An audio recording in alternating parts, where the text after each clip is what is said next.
Perfecto. Muy bien. ¿Podemos comenzar entonces la actividad? Ahora te fuiste, Mauricio. Cuando ustedes pero la presentación la ven. Sí, no te vemos a Acá. vos. Sí, yo no sé cómo resolver eso, me gustaría. Está. En un momento te vimos, pero ahora no te vemos más. Bien. Ese, ahí va. Ahí va. Dejamos No la te presentación preocupes, capaz y... dejamos con la presentación. Y hablando de presentación, te presento entonces. Bueno. Eh, para los que no lo conocen, tenemos hoy al doctor Mauricio Cuello. El doctor Mauricio Cuello es profesor agregado de Oncología Clínica del Departamento de Oncología Clínica del Hospital de Clínicas de la Facultad de Medicina.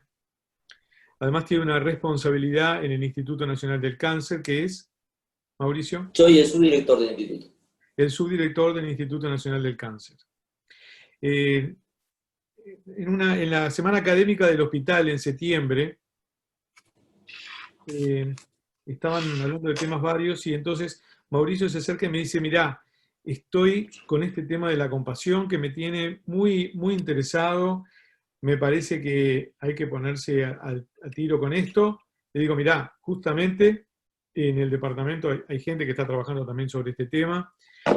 Este va a ser un tema del próximo Congreso de Psicología Médica, estoy hablando de septiembre pasado, ¿no?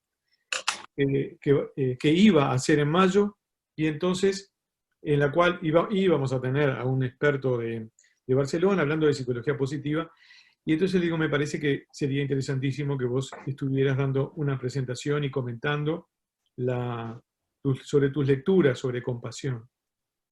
Y así fue que quedó como una actividad que iba a ser para el Congreso de Psicología Médica, que, dicho sea de paso, ha quedado suspendido por razones obvias. Aquellos que no estén al tanto van a recibir la información en esta semana.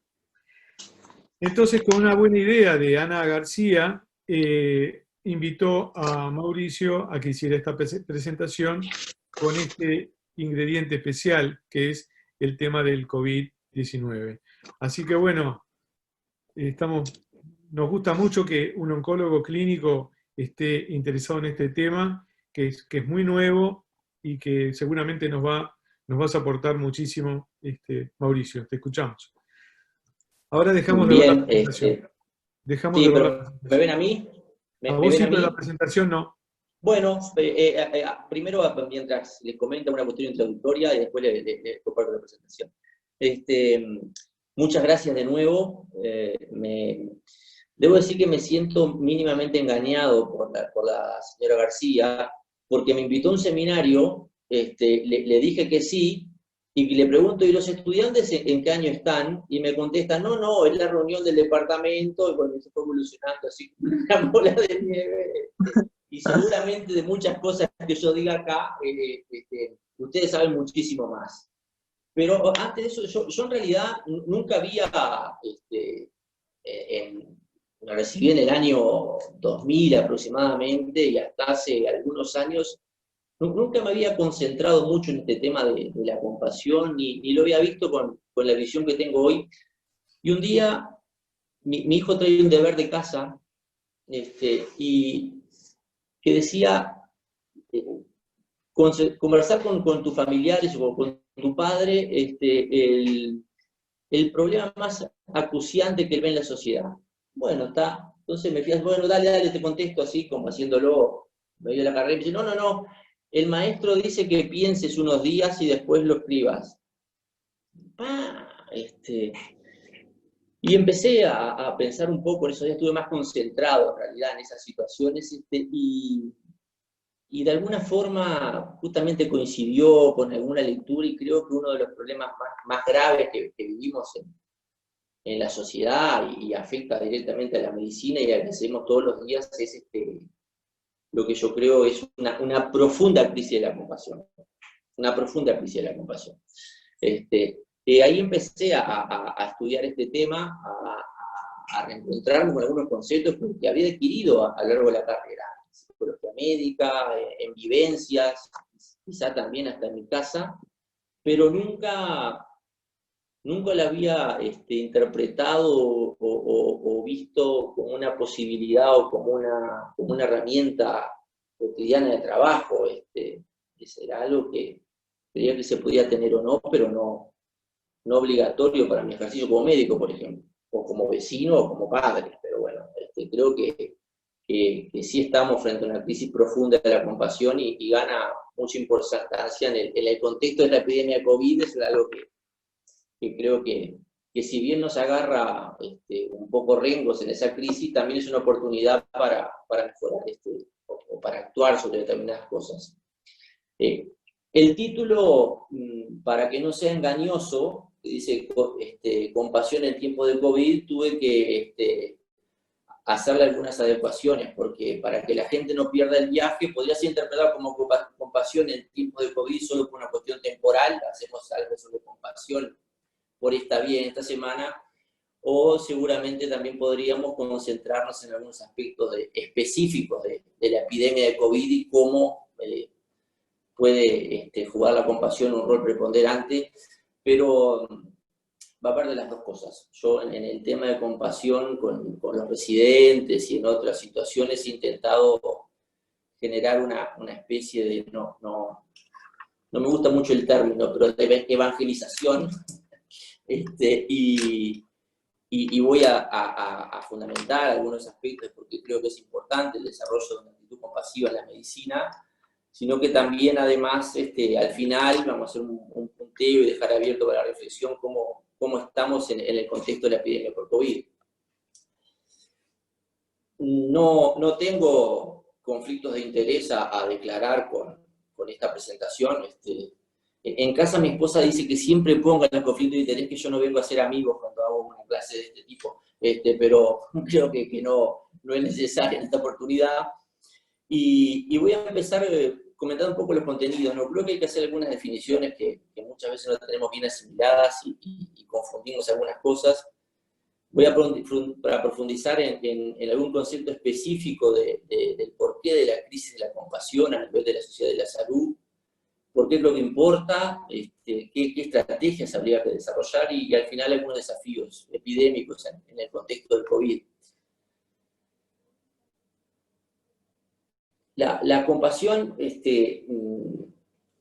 se diferencia de la empatía. Creo que es algo que muchas veces lo confundimos o utilizamos mucho el término empatía, pero creo que es una definición que es un concepto más amplio, no solo desde el punto de vista semántico, sino tiene un sentido diferente, sino que además tiene diferencias anátomo-funcionales, que es algo que voy a comentar brevemente, porque seguramente ustedes saben de esto mucho más que yo, pero el término compasión incorpora la respuesta emocional hacia otro que sufre, ¿no? Pero siempre envuelve también el deseo de ayudar, ¿no? El patim cum es el origen del latín, que sufrir con, y la empatía, según varias definiciones que he leído, y ustedes en esto me pueden ayudar, involucra más bien ese sentimiento, ese reflejo hacia el sentir del otro, pero no incorpora la acción. Y está bueno porque en algunos estudios de la neurobiología, me concentro mucho en la neurobiología porque esto es algo que quiero decir, ¿no? Para convencer a un médico, creo que hay que hacerlo en base a argumentos que pueden ser tan sólidos como otros, pero que le interesen más, o que entienda mejor, ¿no? La compasión importa, el objetivo de esta instancia no es actuar sobre el corazón, ¿no? Y sí sobre la mente para, de alguna forma, fundamentar con las evidencias que existen el ejercicio de la compasión.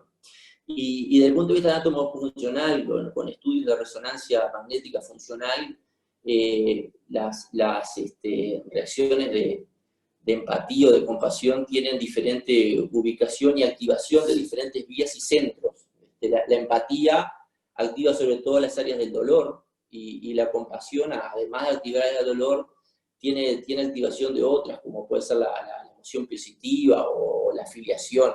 Eso es algo que en experimentos de neuropsicología se ha constatado de una forma casi constante. Y a medida que avanza la tecnología, ha logrado reforzarse en datos, ¿no? La empatía y la compasión, quizá la gran diferencia que tengan es la acción, si bien la compasión requiere siempre de una capacidad de establecer la empatía.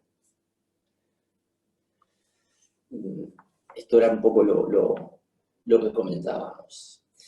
Una cosa que no deja de ser curioso, ¿no? Pero cuando hablamos del arte de la medicina y la ciencia de la medicina, los americanos lo diferencian bastante bien, ¿no? Porque hablan que la ciencia de la medicina refiere a aquellas acciones más vinculadas al tratamiento y al diagnóstico, y dejaban como relegado o propio el arte de la medicina la acción de cuidar.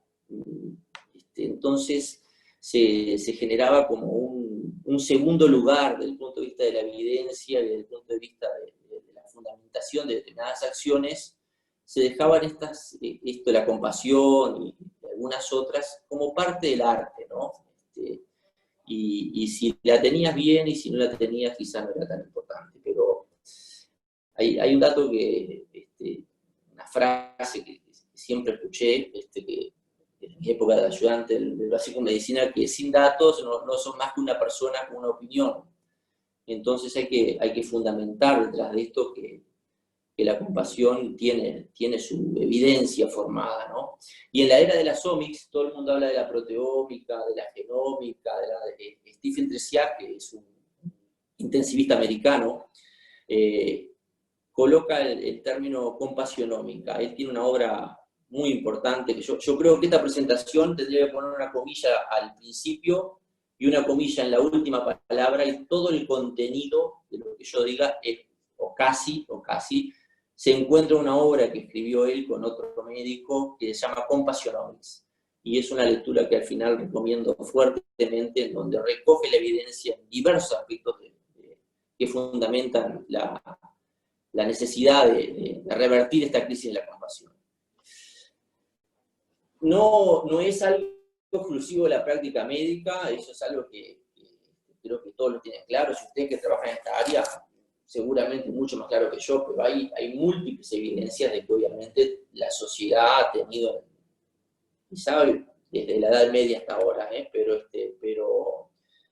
pero en los últimos 30 o 40 años una fuerte caída del registro de actitudes compasivas en la sociedad. El 50% de los americanos creen que su sociedad no es compasiva. Y 2/3 de los jóvenes no creen que los padres valoren el cuidado de los demás.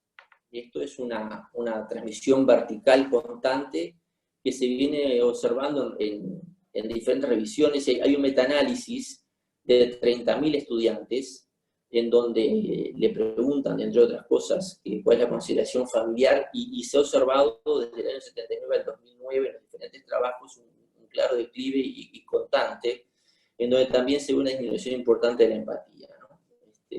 Eso es un hecho que está bastante bien contratado, y creo que hoy por hoy se nota una incapacidad de ver el lado humano, ¿no? Y eso se observa bien en lo que yo creo que es la población política, religiosa y social de la sociedad.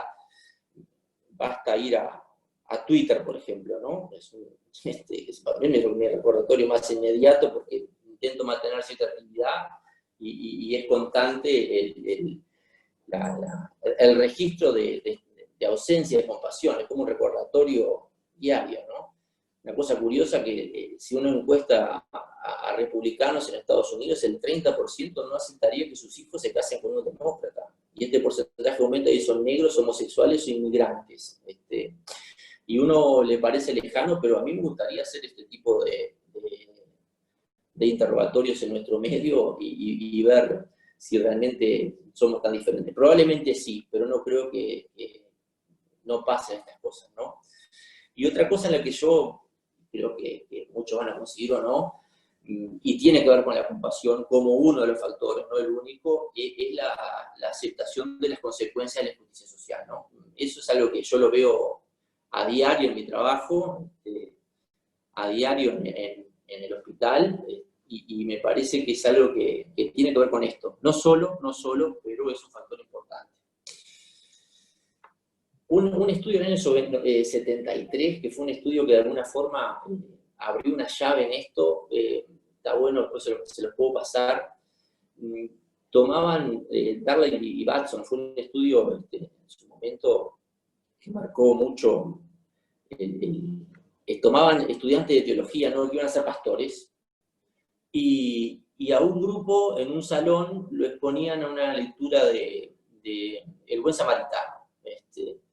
Y a otro grupo que tiene las mismas características, otra lectura que no involucraba una acción compasiva o ningún tipo de mensaje de esas características. Y después les pedían que se trasladaran a otro salón y tenían que caminar de un pabellón a otro de la universidad. Y en el camino eran expuestos a una serie de actores que eran individuos sufriendo. Y cuando vieron los resultados, vieron que el 40% de los individuos no paró, el 60% no ayudó al extraño. Entonces me van a preguntar, y de ahí sacaron otro, ¿qué pasaba en la cabeza de los que no se detenían, ¿no? Cuando la mayoría de las personas eran bien intencionadas, fallaban en la compasión frente al extraño.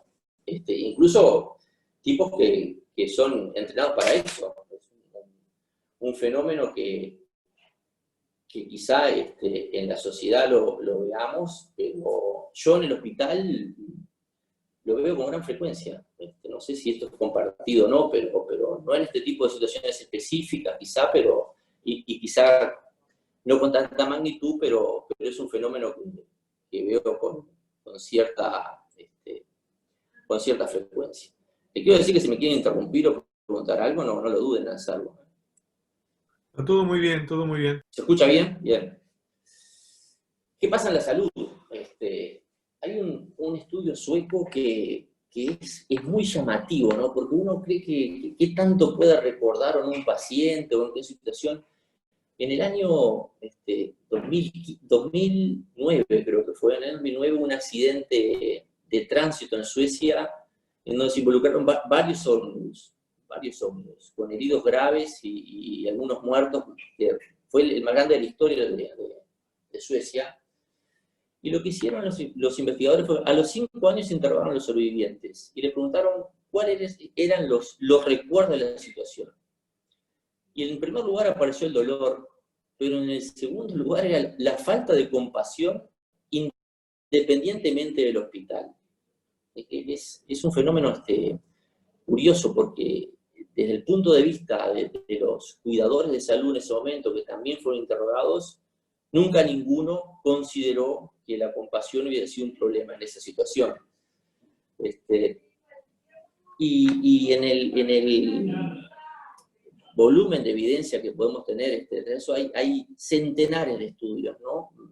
Porque la compasión, y esto es algo que quiero aclarar porque tiene que ver con lo que vamos a discutir después, cuando hablamos de la necesidad de compasión o de la crisis, no es solo a nivel individual en el acto médico-paciente, ¿no? Yo creo que hay un problema de una crisis de compasión en los sistemas de salud, en las organizaciones hospitalarias, no quiero decir en los gobiernos para no politizar esto, porque creo que también independientemente del color, hay una crisis de compasión también, pero por ejemplo, en cuanto a los sistemas de salud, hay un estudio de Harvard donde preguntan a 1.300 pacientes y médicos si el sistema de salud americano era compasivo, y el 50% contestó que no. Y claro, todos sabemos lo que es el sistema de salud americano, pero yo que he estado en todos los lugares del sistema de salud, porque desde paciente hasta, sin ir más lejos, ayer estuve en la puerta de emergencia con una de mis hijas, hasta la dirección de un centro, creo que si le hacemos esta pregunta a la población uruguaya, el porcentaje que conteste que el sistema no es compasivo es altísimo. No tengo pruebas, pero tampoco dudas, como dice la gente, creo que es algo que debería estudiarse, ¿no? Lo curioso es cuando se le preguntaba a los médicos, el 75% de ellos dicen que ellos eran compasivos. No tenían dudas. Cuando le preguntas a los pacientes, el 80% de los pacientes dicen que los proveedores de servicios no son compasivos.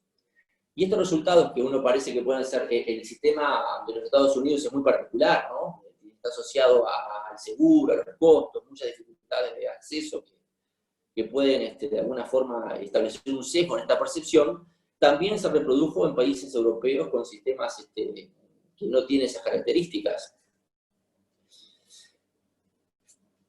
Y una de las principales causas de esto, y que los pacientes lo relatan con mucha fuerza, es la dificultad para hacer una conexión interpersonal, ¿no? La falta de empatía, podría ser una condición, que es una condición con respuesta compasiva, era uno de los factores principales, ¿no? Y de esos análisis son un poco que el personal de salud está emocionalmente exhausto, hay una profunda despersonalización, falta de interés personal, que tiene que ver también con el sentimiento de que tus acciones en el área de la compasión ya no van a generar un cambio, entonces no se fortalecen esas acciones.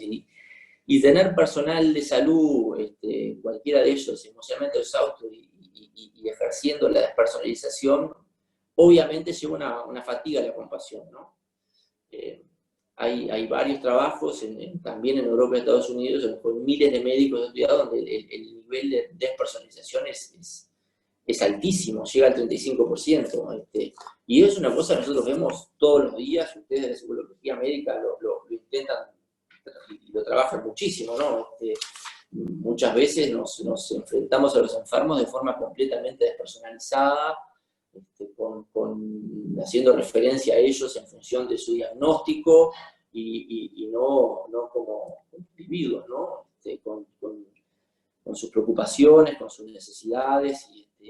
Esto tiene que ver también, y es algo que sería motivo de otra charla única, el proceso severo y profundo de industrialización que ha tenido la medicina y la salud. Cuando me refiero al proceso de industrialización, no me refiero a lo de la industria farmacéutica, que un rol tiene en todo esto, sino a que hemos adoptado de otros modelos de gestión algunas estrategias que nos han llevado a que, sin ser, no quiero sonar agresivo, pero la modalidad es ver pacientes como churros, y el resto ya veremos. Y eso es un factor muy importante en diversos aspectos, ¿no? Un aspecto muy importante de esta crisis de la comunicación de salud es que los médicos no escuchamos. Y el estudio de la Clínica Mayo, que lo hizo en el año 84, con cámaras en los consultorios, veían que un médico interrumpe a un paciente a los 17 segundos. Lo repitió 15 años después y veía que esta interrupción se daba a los 23 segundos. Y lo repitió hace 2 años una vez más, y frente a esa mejoría inicial de 5 segundos, se volvió a caer y ahora interrumpimos a los 11 segundos. Cuando se ha visto que un paciente en Estados Unidos, y en inglés, que tiene también sus connotaciones, necesita en promedio unos 23 segundos para exponer sus mayores preocupaciones. Estoy triste, vengo por dolor, tal cosa o tal otra, ¿no? Pero es curioso, ¿no? Esto es algo que se repite en diferentes países y diferentes especialidades también, que también es curioso eso, ¿no? Porque ya vamos a ver que esta crisis no afecta por igual a todas las especialidades, pero ninguna escapa a este problema.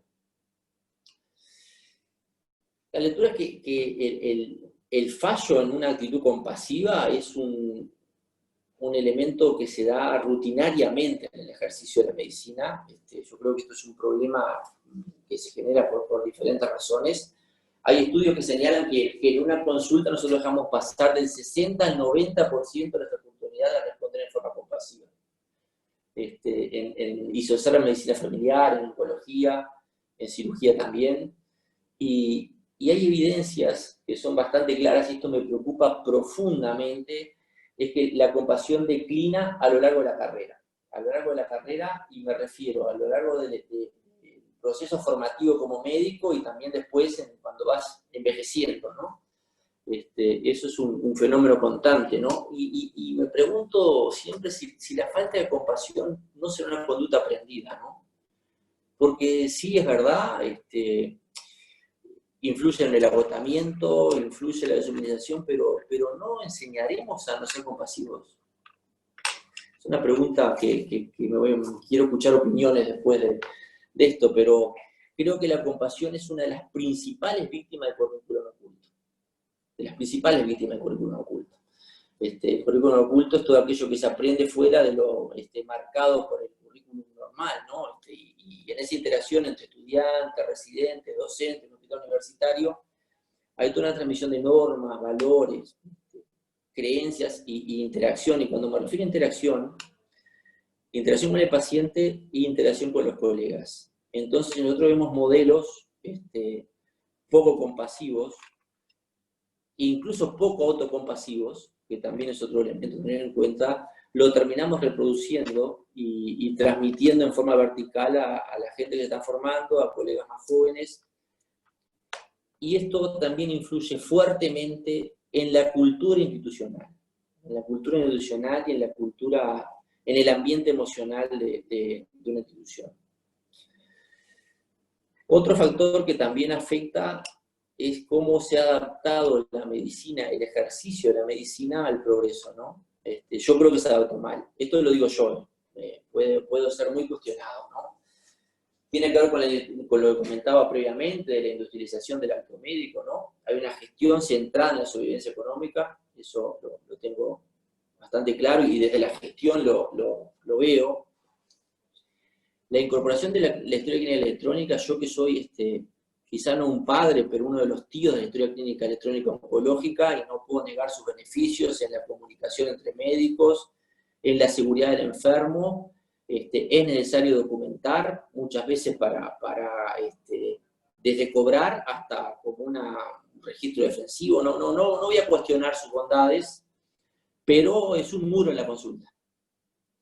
Hay que destinar un tiempo a algo que no es el paciente.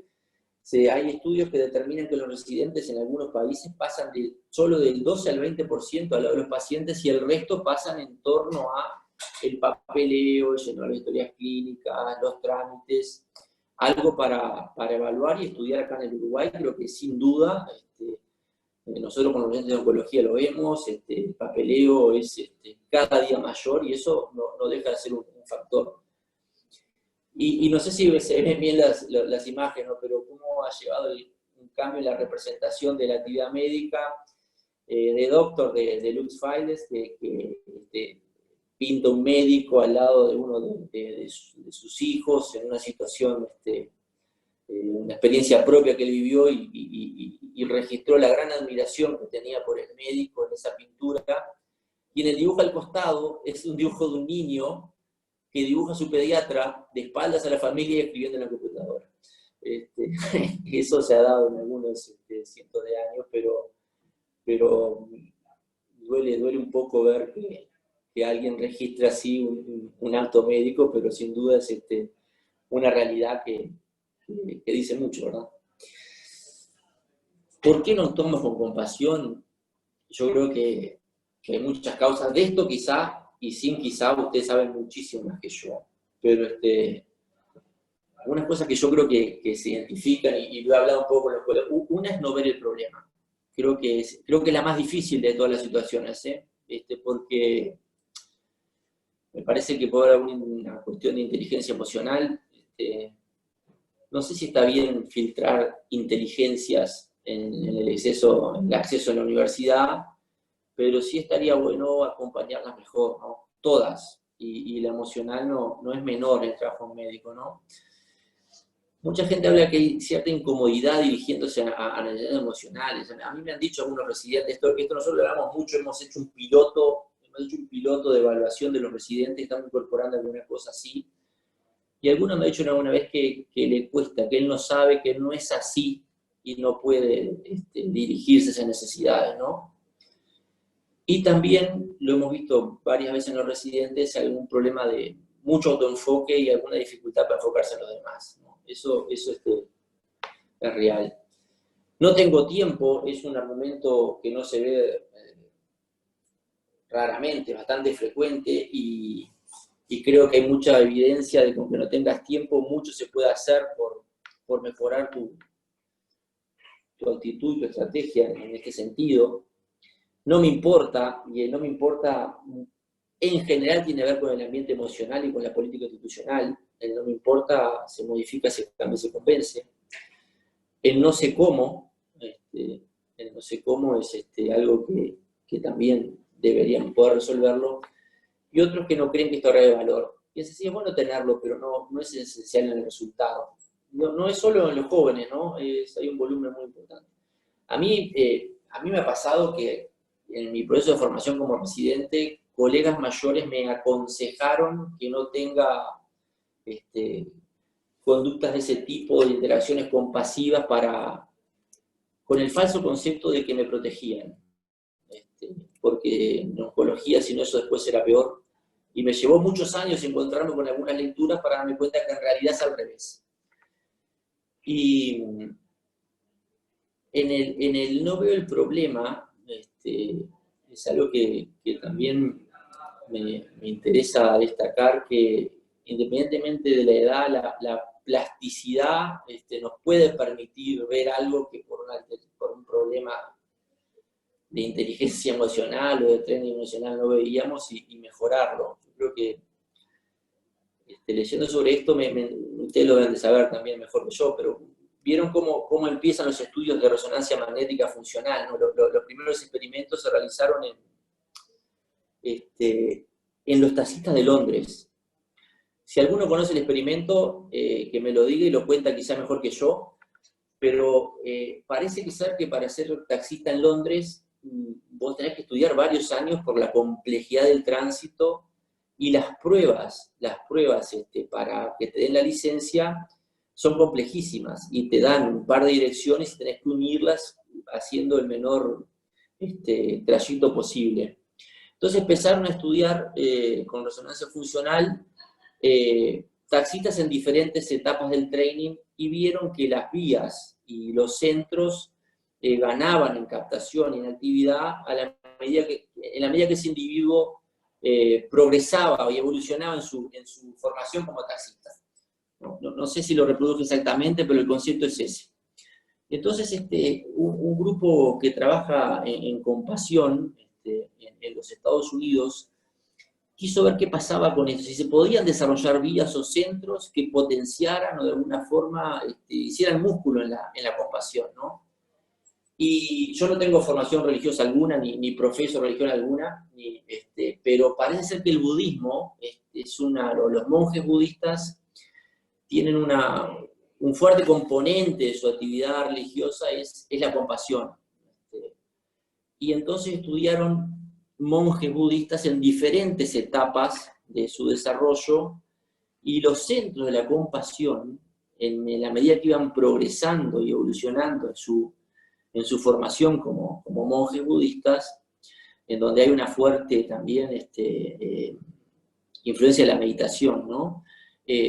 Se fortalecían en la captación y en la demostración de actividad en forma directamente proporcional al tiempo que se desarrollaban. Entonces, planteaban la hipótesis de que las estrategias compasivas y las vías compasivas y los centros de la compasión podían desarrollarse. Habría que ver cuál es la estrategia, ¿no? Pero no es una cosa cerrada y que nunca más podamos cambiar. Si no somos compasivos, nunca más lo seremos. Creo que es algo que voy a volver sobre esta diapositiva después cuando hablemos de qué podríamos hacer. ¿Y por qué importa la compasión, no? Hay un acuerdo general de que algo se debería hacer, pero frente a algunos llamados de mejoría de la calidad y frente a la detección de un problema de compasión en el sistema, por ejemplo, en Reino Unido, algunos reconocidos miembros del ambiente de la ética médica, ellos consideraban que, no muchos, pero había posiciones contrarias, en realidad no había ninguna necesidad real de modificarlo, porque no era un rol que fuera necesariamente vital para el desarrollo de la ciencia de la medicina. Y sí hay una cierta conciencia de los que hacen este acuerdo general de que tenemos un imperativo moral y ético, pero esto, además de esto, ¿hace el ejercicio de la medicina más efectiva? ¿Hay evidencias? Esto es algo que he intentado resumir muy brevemente en las diapositivas que vienen, porque creo que es la forma de convencernos de la necesidad de un cambio. Imperativos morales y éticos tenemos muchos, pero la adquisición de los mismos es una opción. Es una opción. Y estoy convencido que el ejercicio de la compasión en el acto médico no es una opción, es una herramienta como tu estetoscopio, como tu habilidad para interrogar. Y eso creo que es lo que tenemos que esforzarnos por transmitirlo a los estudiantes, ¿no? Es algo que creo que necesita en el ambiente médico una evidencia. Para el paciente mejoran los resultados en muchísimos factores, muchísimas patologías y muchos elementos. Para el sistema también, esto está asociado a mayor calidad, menores costos, mejoría de la seguridad financiera, y también para los que proveen cuidados. Cuando un colega mayor me decía que no me involucrara mucho con los enfermos por el burnout, resulta que después era al revés. Y esto lo deben de conocer ustedes mejor que yo. Los beneficios para los pacientes pueden ser fisiológicos, psicológicos, mejora autocuidados y aumenta notablemente la calidad de los cuidados. Eso no hay duda en la bibliografía acerca de eso. Los beneficios fisiológicos son varios, pero me quiero tener algo muy puntual y que tiene una relación directa con la epidemia del COVID y que me preocupa, porque no sé si tuve una oportunidad de ver ayer hasta cuándo deberíamos mantener el confinamiento y el aislamiento social en función del porcentaje de población afectada. Es un artículo en Science. Y nadie lo puede hacer porque es imposible, pero la propuesta es que hasta inicio del 2022. Entonces, hay que evaluar muchas cosas. Y una de las que me pregunto siempre es qué tan bien evaluados tenemos los prejuicios del aislamiento en la biología de un individuo, ¿no? En el 88 la Universidad de Michigan publica en Science un estudio que habla sobre las relaciones sociales y la salud y demostró un beneficio claro en la interacción social, ¿no? Pero tanto así que lo establece como un factor de riesgo a la soledad y al aislamiento social con la misma fuerza que el tabaquismo o la hipertensión. Me sorprendió la magnitud de eso y se ha reproducido en otros estudios individuales que estudiaban factores de riesgo particulares. Un ejemplo que ilustra es que los sobrevivientes de un infarto tienen una chance de morir 3 veces mayor en los primeros meses si tienen una baja calidad de relacionamiento social con respecto a los que tienen una buena calidad de relacionamiento social, ajustado por factores de confusión que pueden haber también. Son artículos de buena calidad técnica. Está demostrado que las acciones compasivas revierten o amortiguan el efecto de la soledad, ¿no? Por un lado, atenuando algunos factores propios del estrés, ¿no? La disminución de la secreción de cortisol, del sistema simpático-parasimpático, del fortalecimiento de la inmunidad. Esto tiene que ver con los virus y con las vacunas también. Hay varios estudios. Por ejemplo, los individuos que tienen un score, hay estudios en estudiantes, ¿no? Estudiantes con un score de vinculación social alto, tienen una mayor respuesta inmunológica a la vacuna que los que tienen un score bajo. Eso me llamó poderosamente la atención. Y hay estudios donde han expuesto a rinovirus a estudiantes, y la evolución de la gripe en aquellos que tienen un relacionamiento social alto es mejor que los que tienen un relacionamiento social bajo y que los que viven en soledad. Ajustado también por otros factores biológicos y epidemiológicos que tener en cuenta en esta situación. Y la importancia del simpático y del parasimpático y de la emoción y con una repercusión biológica inmediata, creo que hay un ejemplo claro que es con la disminución de la presión arterial. Hay varios trabajos con una actitud compasiva versus no actitud compasiva en pacientes de crisis hipertensiva, y es más efectivo la disminución de la presión arterial en el paciente en el que se involucra además una actitud compasiva. Y el efecto del estrés es más claro sobre la cardiopatía de Takotsubo, que no sé si la conocen, pero es el individuo que frente al estrés emocional profundo desarrolla una cardiopatía grave, severa, incluso lo lleva a la muerte, sin una explicación evidente desde el punto de vista anatómico funcional del corazón, y está claramente descrita en una diversidad de artículos. Esto era lo que les comentaba de la gripe con la interacción social de la respuesta inmune, iba un poco en este sentido. La compasión y la percepción del dolor, el sana de la madre que calma el dolor del niño, no es porque sí, ¿no? Tiene una base biológica clara y hay muchos experimentos que a voluntarios sanos los exponen a dolor en presencia de un familiar o un afecto, y la percepción y la disminución del umbral es mucho más rápida y menor en el individuo que es expuesto a una actitud compasiva contra el que no lo es. Y se pueden ver tratados enteros de anestesiología que hablan de este factor y de la actitud compasiva y la percepción del dolor. Me ha llamado poderosamente la atención, y seguramente debe que ver con el control del cortisol, la disminución y el mejor control de la glicemia en los diabéticos, que son acompañados de una estrategia compasiva estructurada. Los trabajos son todos muy, pero muy interesantes.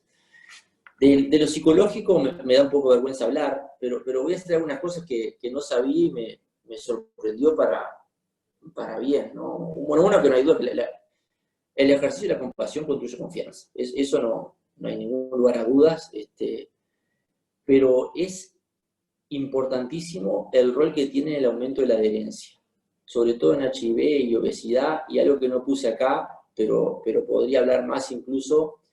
En el cumplimiento de la hormonoterapia en cáncer de mama hay trabajos importantes y con muchos enfermos, ¿no? Y para que tengan una idea, el día que quieran salir a buscar plata para financiar estudios en compasión o generar servicios más fortalecidos, se calcula que en Estados Unidos, por problemas de adherencia, hay pérdida de 200 a 300 millones de dólares por año que serían evitables en los Estados Unidos. Problemas de adherencia no asociados a problemas económicos. No es que el tipo no puede pagar, el tipo no adhiere por otras razones. Y es un problema gravísimo, ¿no? Potencia el autocuidado, alivia el estrés y mejora la calidad de vida. Eso es algo que también está demostrado en muchos estudios. Y los beneficios psicológicos, a diferencia de los fisiológicos, que uno se concentraría más directamente en el individuo enfermo, es que la actitud compasiva y este beneficio psicológico es aplicable a todo el mundo, porque más menos es una necesidad universal.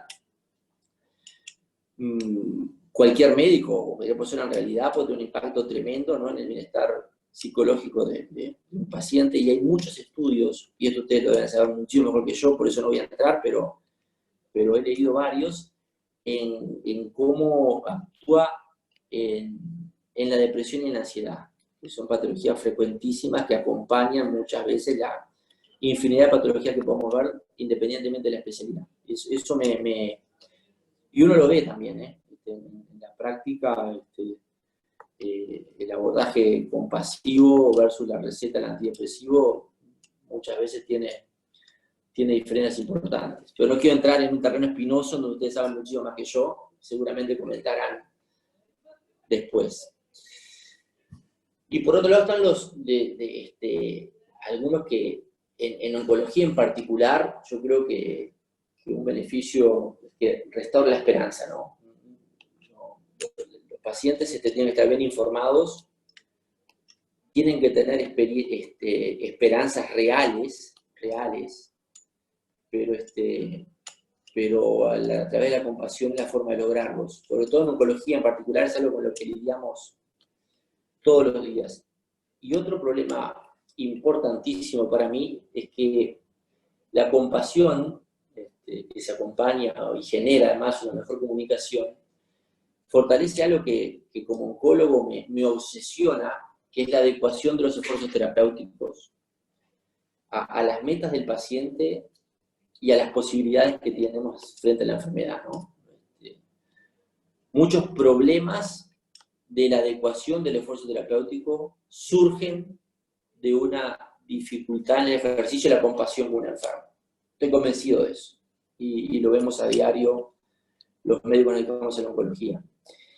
Hay una frase de Kenneth Schwartz que publicó en un diario inglés, era un médico, americano, perdón, que se enfermó de cáncer y tuvo un encuentro con un médico, un abordaje muy compasivo, y dice que la compasión hace abarcable lo inabarcable, ¿no? Como frente a una situación desastrosa, igual un mensaje compasivo muchas veces permite reposicionarse frente a una situación.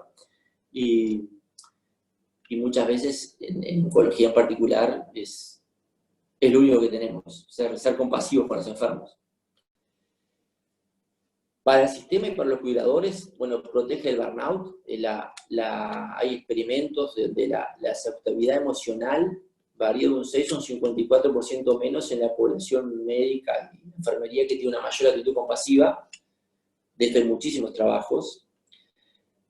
Una cosa que no es menor, la despersonalización, que tiene como consecuencia la afectación de la compasión, te expone a una muchísima mayor probabilidad de riesgo de error médico en tu práctica habitual. En el experimento en particular, en los 3 meses posteriores al diagnóstico de tu actividad compasiva o no, había un 50% mayor de riesgo. Por lo tanto, la falta de compasión es una amenaza para la salud de los pacientes. No tengo dudas de esto.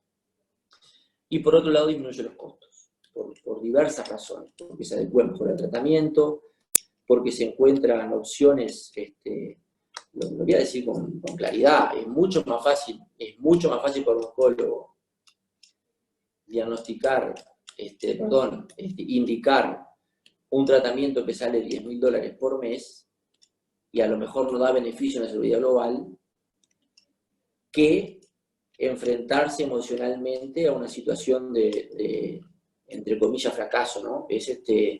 Hay mucha biografía de que para los médicos en general es mucho más fácil tolerar el fracaso del fallo haciendo que tolerar el no hacer. Y creo que si somos más compasivos en nuestros actos y fortalecemos algunas estrategias que eviten la despersonalización, seguramente va a tener un impacto en ese sentido. Vuelvo a la diapositiva anterior de por qué no somos compasivos, ¿no? Uno es el no ver el problema, creo que en esto se puede trabajar. Hay estrategias para mejorar esto. El no tengo tiempo, hay muchos estudios y algunos señalan que con unos pocos segundos de una actitud compasiva, bien centrada y específica, se puede generar un impacto en un enfermo de valor. El no me importa en general tiene que ver con la cultura institucional. Hay muchos factores individuales también, pero tiene que ver con la cultura institucional. El no sé cómo es algo que tenemos que actuar, ¿verdad? No se debe fingir la compasión, pero se puede actuar. Se puede actuar con determinadas estrategias que están descritas y está descrito además que el ver el beneficio de esa actuación puede reforzar las conductas en ese individuo y abrirle un mundo que a lo mejor no veía, ¿no? Y no tengo dudas de que la compasión debe ser una política institucional. Hay estrategias de hospital compasivo, hospital amable. He hecho algunos intentos sin mucho éxito porque requiere toda una serie de compromisos que creo que son difíciles, a lo mejor por carencias personales, pero a mí me gustaría ver hospitales que centraran su acción en la compasividad, ¿no? Real, que vaya más allá de los eslogans, y que tiene que ver con muchas cosas, desde el papel higiénico en los baños, hasta no tener que hacer una cola de 3.000 personas para hacer una hora, hasta, no sé, pero que mi médico se tome el tiempo que necesita para brindarme los cuidados de salud. Hay todo dentro de un hospital hay toda una serie de niveles de organización en donde la compasividad tiene un rol y hay que trabajarlo. Creo, y vuelvo a decir lo mismo, no es algo que está bueno tener, o es un imperativo moral, ¿no? Es una herramienta que mejora nuestra actividad del sistema y como médicos y tiene beneficios que están realmente demostrados. Los cambios son lentos, pero son necesarios, ¿no? Yo siempre digo lo mismo cuando hablo con... El lavado de manos llevó 40 años. En Londres, un médico que era judío, que se llamaba Silverman, cuando llegó, como era judío por cuestiones religiosas, lo mandaron a las salas de obstetricia. Y resulta que cuando se pone a estudiar los números, las mujeres, las puérperas, que tenían partos en el hospital, se morían en gran número cuando se comparaba con las mujeres que se morían en sus casas. Y él descubrió que los médicos hacían autopsias de los fetos y desde la zona de autopsia se iban a pasar la visita en la sala de obstetricia. Y los tipos no se lavaban las manos. Entonces él quiso instaurar el lavado de manos y tuvo todo el rechazo de los médicos de la institución. Él terminó loco y muerto en un hospicio. Y a los 20 años alguien recapturó la idea y empezó a instaurar el lavado de manos en 1800 y algo, y nos falta Pasteur que hoy se consolidó como una conducta. Eran otras épocas, pero acá también vemos que los cambios siguen siendo lentos en algunas situaciones, pero son más que necesarios. Yo cuando miro la epidemia de COVID ahora y intento analizar desde la perspectiva de la compasión, creo que así como hablaba que dentro de un hospital o de un sistema de salud había los niveles, también pasa acá. Creo que hay un problema de compasión en la narrativa, y cuando me refiero a la narrativa, me refiero a la narrativa global, a la construcción del concepto de la epidemia, ¿no? Y creo que acá tiene un rol muy importante en la construcción de la narrativa los diferentes mensajes, las redes sociales, y está condicionado también la polarización política, también actúa sobre la compasión. Hay un desafío en el caos, ¿no? El caos es algo que afecta a diferentes niveles, es decir, el caos en mi casa, el caos en mi hospital, en mi sociedad, y en el país y en el mundo, ¿no? Que genera un pánico y un fortalecimiento del estrés que nos ha obligado de alguna forma a readecuar normas, costumbres que están de alguna forma condicionados por la calidad de la compasión en la construcción del concepto de la epidemia, ¿no? Por diferentes razones vivimos un mundo diferente, ¿no? Entonces todo el mundo tiene lugar, por suerte, para opinar, pero la construcción de los mensajes son multifuentes, y eso creo que genera un impacto directo, ¿no? Transmitimos sin ningún tipo de compasión muchas cosas, ¿no? Y sin un gran estudio. Hay mucho escrito sobre comunicación en crisis, y creo que estaría bueno que todos lo leyéramos, hasta lo que escribimos un tweet, porque no es menor ese concepto. Nos enfrentamos al prejuicio y a la discriminación, que va a todo nivel.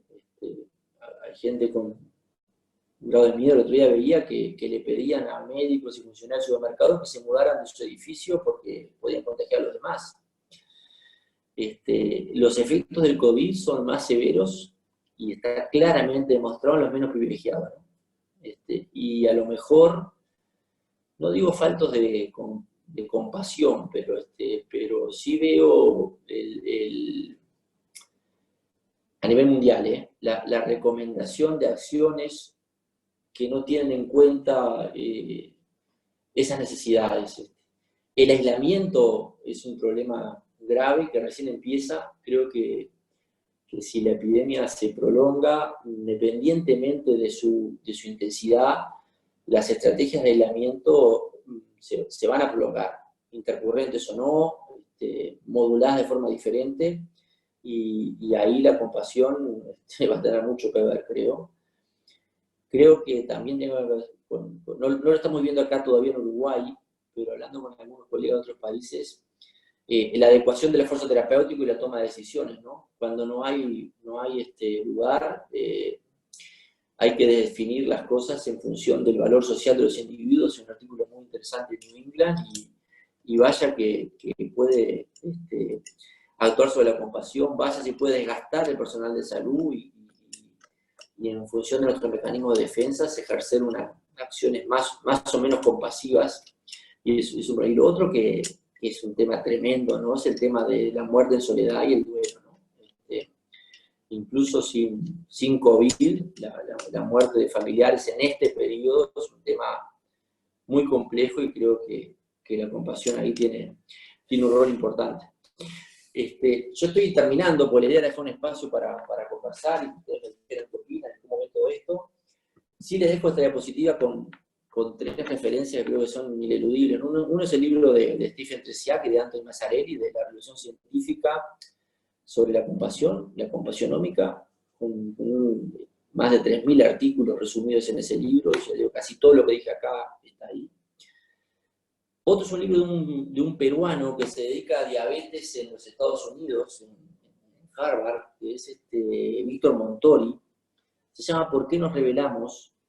Y intenta generar un movimiento sobre la atención cuidadosa y gentil en este contexto de medicina industrializada. Y lo otro es un artículo que después se lo pasa a la cátedra, pero dice cómo usar la ciencia del comportamiento y social para sostener la respuesta a la epidemia COVID. Es un artículo muy interesante que tiene una bibliografía vasta, salió hace muy pocos días. Se lo voy a facilitar porque está realmente muy bueno.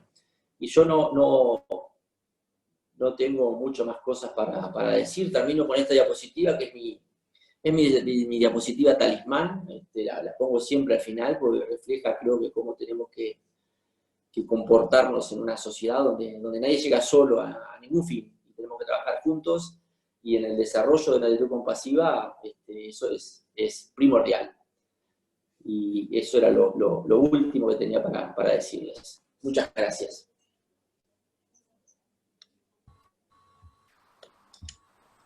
¿Hola? Hola, sí. ¿Se escucha bien? Tenés que dejar de compartir la pantalla, Mauricio, arriba. Sí, dale. Ahora sí. Ahora sí. Ana, ¿tú regulás Sí, los comentarios? sí. Vayan levantando la mano, Ana Inés, quien levantó la mano primero para intervenir, y luego le sigue Mercedes. ¿Ya digo algo? ¿Ya se escucha? Sí, Ana Inés, te estamos escuchando. No, en principio que me encantó la presentación, y creo que más me gusta escuchar a un oncólogo clínico hablar de esto.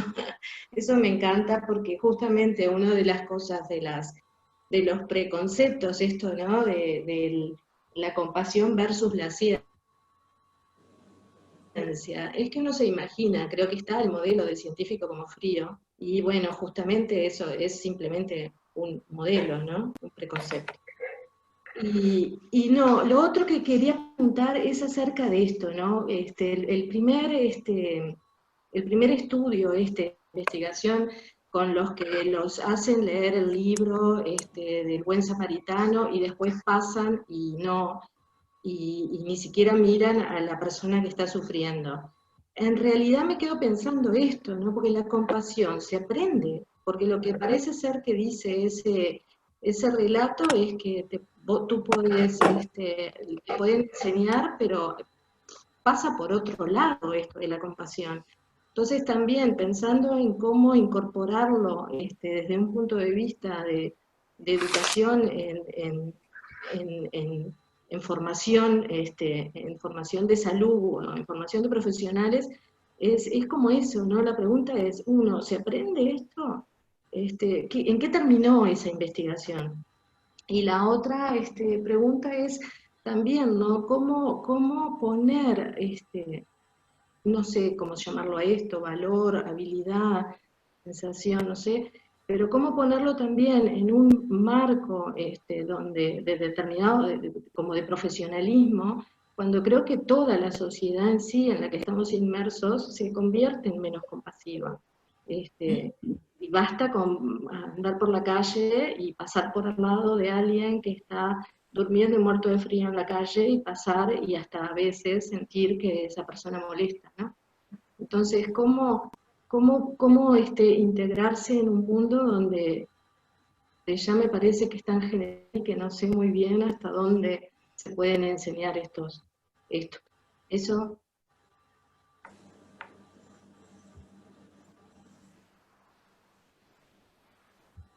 Bien, Mercedes. Bien, gracias. Antes que nada, agradecer la presentación, que realmente fue muy, muy buena. Moviliza mucho, uno siente eso de que quisiera que otras personas también la vieran. Y bueno, es cierto que nosotros trabajamos en alguno de estos conceptos, que lo diga un oncólogo clínico para nosotros es una cosa de mucho, mucho valor. Yo quería comentar algunas cosas, no sé si Sofía está conectada, supongo que sí, nosotros en algún momento vimos algunos talleres. Acá estoy, sí. Bien, que si bien no es lo mismo la empatía que la compasión, trabajábamos mucho este aspecto de que la empatía no era solo beneficiosa para el paciente, sino para uno mismo, ¿no? Esto de, sobre todo el valor como de la conexión. Como la conexión es el antídoto, parece ser, a esta cosa de despersonalización o de distancia. Y esto está muy lindo como lo traes tú, como una forma de conectar con el otro, como una forma de protegernos del burnout y todo eso.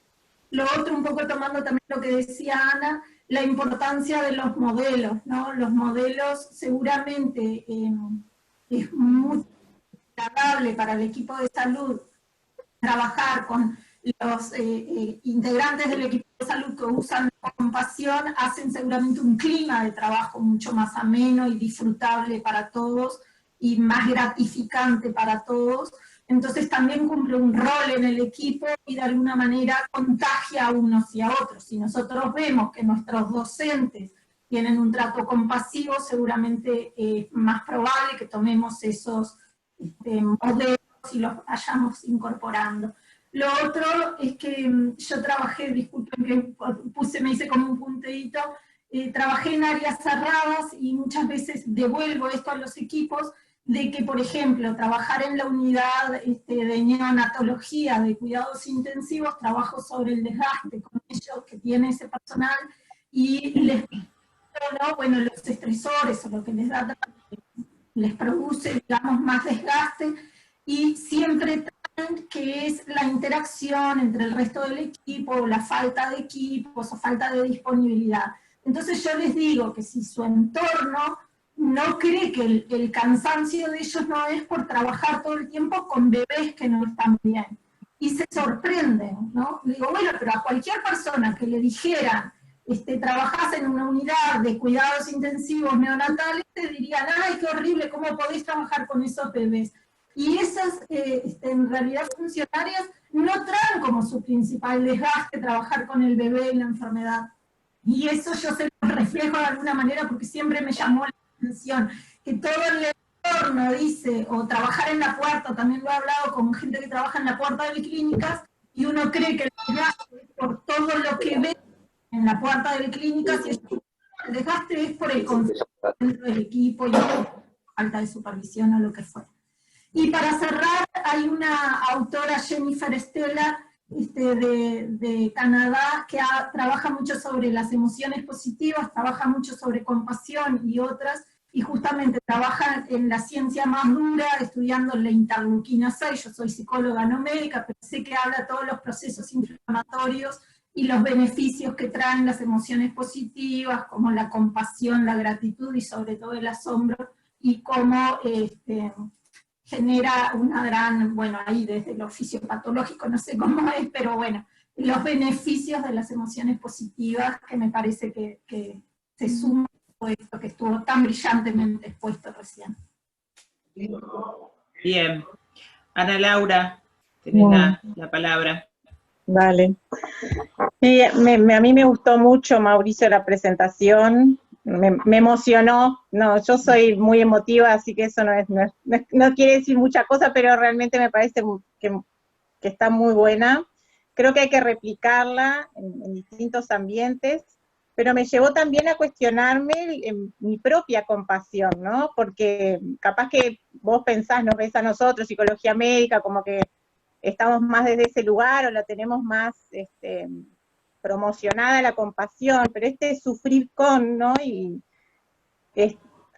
hasta dónde uno lo puede hacer, lo que implica, y cómo hay que revisarlo permanentemente, ¿no? Me llevó a cuestionar hasta dónde yo en este momento tengo tan ampliada esa capacidad de compasión o no, ¿no? Frente a determinadas situaciones. Y sí creo que esto de lo institucional que vos traes es fundamental, porque si yo me involucro en el sufrir en ser compasivo, pero no tengo una acción para hacer, o queda limitado a algo mío y no lo puedo trasladar a una acción, como que eso lleva, me parece, al desgaste y a la pérdida quizás de la compasión en las prácticas, sin llevar a que sea una justificación. Creo que sí hay que trabajarlo mucho institucionalmente para que esto se sostenga y no quede en la compasión de unos pocos o intentos de compasión que quedan por el camino, ¿no? Pero me parece que da para que lo revisemos permanentemente este ítem de la compasión. Eso, gracias. Perfecto. Juan, ¿tenés la palabra? Bueno, de nuevo, muchas gracias. Me parece que fue muy, muy interesante todos los planteos que vos hiciste, Mauricio.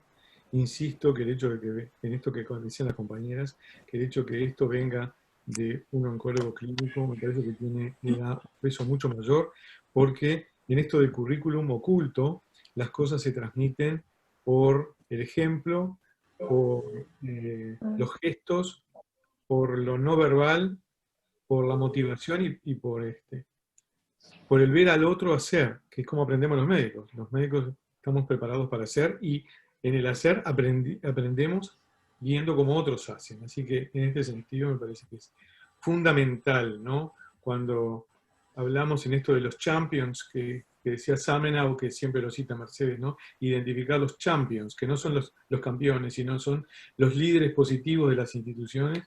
Me parece que acá estamos en un ejemplo muy, muy interesante de un líder positivo en nuestra institución, porque está trayendo este tema desde lugares donde puede ser escuchado de una manera distinta. Primero porque estás en la trinchera donde realmente la compasión es muy, muy necesaria. Por otra parte, yo me hago el mismo cuestionamiento que se hace en la Laura, ¿no? Nosotros manejamos temas de salud mental, pero yo muchas veces después de los ateneos, en los ateneos nuestros se diseca mucho la situación del paciente. Bueno, esa es la finalidad del ateneo. Y hablamos mucho sobre clasificaciones y sobre mecanismos de defensa y afrontamiento, y clasificamos en distintos sistemas de clasificación, tratando de entender lo que le pasa al paciente, y a veces yo tengo la sensación, sobre todo pensando en la gente que está haciendo la diplomatura, que qué pensará de nosotros, que parecemos muy científicos, pero muy fríos y muchas veces muy distantes de la realidad del paciente. O sea que es una instancia realmente que no se presta mucho para la compasión, pero a veces uno se queda con la sensación de que fuimos demasiado duros con el paciente y nos dejamos movilizar poco por el sufrimiento del paciente. Por otra parte, hay pacientes que tienen la capacidad de movilizarlo a uno y de hacerlo sentir útil y lo cuidan a uno cuando además se involucra efectivamente con el paciente. Y hay pacientes, como la paciente que vimos hoy, que tienen la capacidad totalmente contraria de generar molestia, rechazo, distanciamiento. Y entonces uno tiene que poner todavía más esfuerzo en tratar de entender el sufrimiento, eso sería la empatía, entender, ponerse en el lugar del otro, y a su vez dejarse conmover por eso y actuar en consecuencia. Así que me parece que es un problema que lo tenemos nosotros, como lo tienen todos los equipos de salud, y en el cual tenemos que trabajar nosotros. Con respecto al burnout y la fatiga de compasión, vos trajiste el término fatiga de compasión y a mí me parece que esto tendría que ser el tema de alguna próxima maestría conjunta entre algún docente de psicología médica y algún docente de oncología, gente joven que quiera revisar el tema. Porque se ha estudiado mucho el burnout, pero se ha estudiado poco la fatiga de compasión, que según lo definieron los autores que definieron el término, no tendría tanto que ver con los trastornos adaptativos del desgaste producido por el estrés, sino que se manifestaría más como trastorno postraumático. Digamos, el trastorno postraumático cuando se expresa no por la descarga autonómica, sino cuando se expresa más por el enfriamiento, el endurecimiento, la distancia interpersonal y el recuerdo de eventos traumáticos. Esto de hacerse duro, que era la recomendación que le daban los oncólogos veteranos al oncólogo más joven, porque ser duro es mejor, en realidad es una pésima instancia, pero es el recurso que se tiene, porque si no se tienen otros, el recurso es volverse duro. Y en el volverse duro, uno deja de ver el problema y se endurece. Me parece que sería bien interesante esto, y el otro tema que me pareció muy interesante es el de la interacción, que lo planteabas vos, es el de la interacción social y su beneficio sobre la salud. Nosotros siempre hablamos en general de soporte social, pero no hablamos tanto de la interacción social. La última vez que alguien del departamento revisó esto fue Eliana Ripa, cuando intentó hacer su proyecto de adolescentes embarazadas, y tenía un plano de interacción social, había encontrado un instrumento que no estudiaba soporte social, sino interacciones sociales. Ese instrumento lo estudiamos, lo pusimos en práctica para probarlo, funciona muy bien, porque lo que trata de ver es justamente, pone círculos de interacción social desde los más íntimos hasta los más lejanos, en cuanto a cantidad de interacciones y a calidad de interacciones. Por si alguien quiere, ¿no? Mauricio, si encontramos dos candidatos, un oncólogo y uno de los nuestros que quiera trabajar. Sí, sí, me encantaría. Te digo más, hay gente muy interesada y quieren agarrar por un lado que a mí no es que no me interese, lo veo más difícil desde lo metodológico, que es la esperanza y la espiritualidad. Que la doctora García acá se ataja la cabeza, pero yo creo que sí, y me interesa, pero metodológicamente me parece más difícil de medir que esto. Entonces, no digo que no se pueda incorporar, pero para salvar un proyecto, capaz que se pueda hacer algo que integre las dos cosas, porque gente interesada, y eso es algo que también quiero señalar. Yo si miro los residentes de oncología y los docentes jóvenes, son mejores que nosotros cuando éramos jóvenes. Tengo esa clara, y eso es obra de ustedes, capaz, son mejores que nosotros. No tengo dudas. Y hay un suelo fértil ahí para hacer estas cosas. Excelente. El otro tema es el de la selección de los médicos, inteligencia versus inteligencia emocional. Y hablando con gente de los colegios médicos de España, ellos tienen un test una prueba muy difícil para entrar, que es el MIR, para ser residente. El MIR selecciona gente de altísimo nivel de inteligencia. Sí. Cuanto más tarado, más chance de entrar tenés. Más tarado emocionalmente, decís. Sí. Bueno, lo que ellos ven es eso, que en realidad selecciona gente muy inteligente, pero que emocionalmente son tontos, muy tontos. Y entonces, realmente, después cuando tienen que ejercitar la medicina, uno para ser médico no precisa ser el más inteligente, necesita ser un buen médico. Eso iba a decir, ¿sabes? Y no lo dije, lo digo siempre. Yo, en mi diario accionar, pocas veces tengo que ser inteligente desde el punto de vista de conocimientos o de ejecución de la medicina. Siempre tengo que ser compasivo, siempre tengo que tener inteligencia emocional, en todas las consultas. Te diría que 100% de las consultas, porque además desde hace unos meses hago una estrategia de preparación para que no me pase eso de que el que nadie se lo fuma o yo no me lo fumo, no afecte mi procedimiento, que es que antes de que entre me concentro 5 segundos en qué puedo hacer por el tipo y cómo lo puedo ayudar, y ese va a ser el objetivo, e intento dejar en segundo plano lo infumable que es. Me ha dado bastante buenos resultados, porque es un problema real, y uno contagia esos conceptos a otros colegas también. Pero, sí, disculpa que te interrumpí. No, fantástico. Queremos saber qué haces en esos 5 segundos, porque así lo ponemos en las presentaciones que nosotros le damos a los estudiantes. Los 5 segundos de preparación para el partido. Hay un concepto que a mí me gustaría, ¿sabes? Yo creo que si le grabamos esto a nuestro producto Doctor en Medicina, es que todos los días hay que levantarse y nunca subestimar, nunca infravalorar tu capacidad como herramienta individual de hacer la vida mejor a las personas. Esa posibilidad que tenemos los médicos es única. Única es. Y entonces me concentro, no lo llamo al paciente nunca, lo hago siempre. Y dejo 5 segundos a recordarme ese concepto. Y concentro esa instancia en eso. No importa si estoy con sed, si quiero ir al baño, si sé que la que viene es una rompequinotos, me concentro en eso. Y me he dado cuenta que cambia parece una pavada, y capaz que solo yo, porque y haces un estudio con 100 tipos y no funciona. Pero es una experiencia personal. Previo a la consulta, me concentro unos minutos en eso, en acciones positivas y en cómo lo puedo ayudar, sobre todo, y lo hago con más fuerza, si es un paciente con el que hay dificultad de vínculo. Incluso me pasa igual, porque tengo dificultad de vínculo, pero intento concentrarme en otros aspectos. Después pasarnos un listadito de las cosas que te resultan útiles, porque me parece que esto... Pero no tiene ninguna base científica. Bueno, no te creas, ¿no? Porque alguien lo podría ver desde el mindfulness, de presentificar, el aquí y ahora de la situación.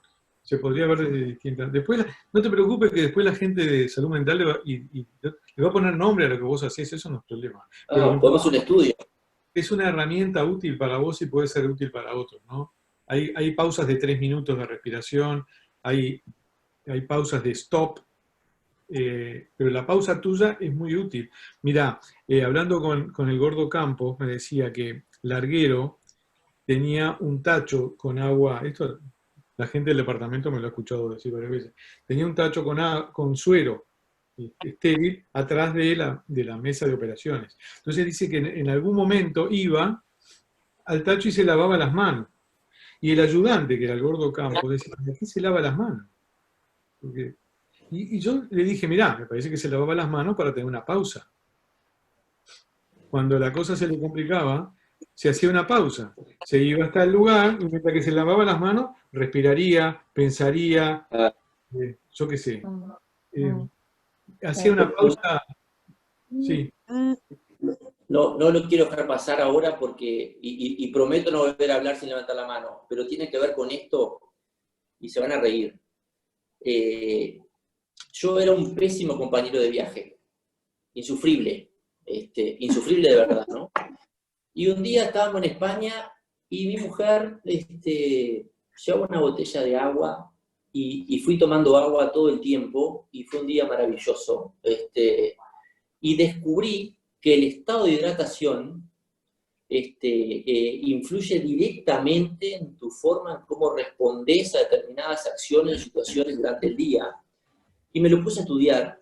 Y hay muchos colegios en los Estados Unidos que dan con cierta frecuencia, en forma rutinaria, agua a los alumnos, y las evidencias de beneficio en la interrelación personal son brutales. A raíz de eso he incorporado, tanto que me dicen en el servicio, me dicen, estás deshidratado, me dicen, sí, incorporé la ingesta líquida como una acción para mitigar el salirme y no ser una fuente de conflicto caminante. Pero así como hablas del agua y de los tiempos, a lo mejor es el tiempo que me tomo para tomar agua, pero el estado de hidratación en el humor no es menor, no, para nada. Excelente. No sé, quería hablar, me corté con esta parte. No, muchas gracias, era lo que tenía para comentarles. Y esto y otras cosas, pero no voy a... Bien, tenía la mano levantada Ana García también. La culpable. Sí. No hables de la esperanza, Ana. Lo primero que iba a decir. No, Mauricio, en serio, muchísimas gracias, porque la verdad que la invitación te la hice el martes y enseguida tuviste re linda disposición. Se me ocurren, mientras te escuchaba, se me iban como encendiendo lamparitas, y quería decirte varias cosas. Primero, que esto no solo es un tema teórico que lo quieres transmitir, sino que lo vives, y eso se nota, ¿no? A mí me emociona mucho cuando me cuentas un paciente y te conoces la ficha patronímica perfecta. Mauricio se conoce las características del paciente, no sé si hasta la vestimenta, pero no logras identificar los sucesos vitales estresantes. O sea, en ese tiempo, Juan, que tú hablabas de esos minutos que él se toma, hay un tiempo de escucha que está bueno, y nosotros lo valoramos mucho en el equipo de cuidados paliativos, porque hemos desarrollado esa escucha que tiene que ver con la vida de los pacientes. Eso por un lado. Otra cosa que me parece que está bueno devolverte, que con Ana Laura ya lo hemos hablado, tiene que ver con la formación de los residentes.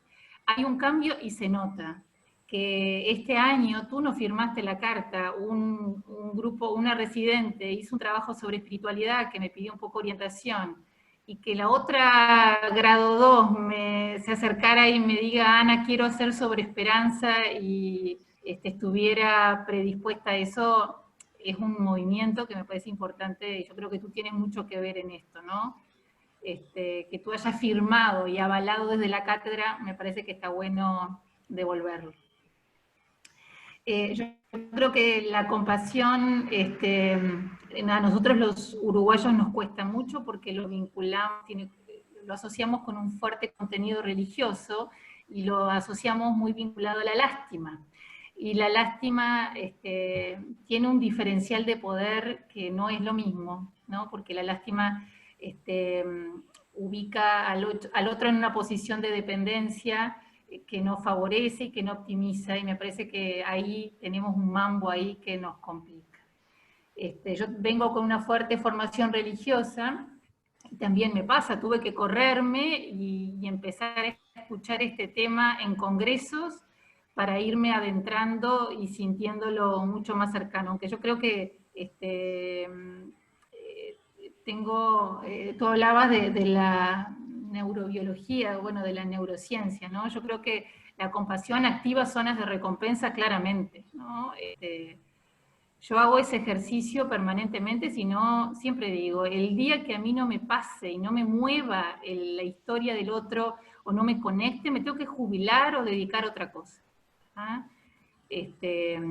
Así que me encantó la charla, se me ocurrieron varias cosas. Yo diría que es una conducta aprendida, que hay, estoy de acuerdo contigo, que hay se resiente el modelo de inicio de los gurises, que cuando arrancan con fuerza y con ganas, y el estudiante de medicina, algo va pasando que se va encorsetando y se va perdiendo este modelo, ¿no? Los modelos tienen mucho que ver, y moldearlos nos ha llevado tiempo. Yo creo que estamos mucho más cerca que cuando por lo menos yo recién arranqué en el 2007, 2008. Y ¿qué otra cosa? Y en los congresos que he ido estos últimos años, hay varias mesas sobre ciudades compasivas, ¿no? Instituciones compasivas. Se habla mucho del tema y me parece súper interesante. Bueno, agradecerte porque fue una pesada, te insistí y en poco tiempo me dijiste que sí rápidamente con todas las cuestiones familiares que te estaban afectando. Así, gracias por ayudarnos a pensar, como te dije.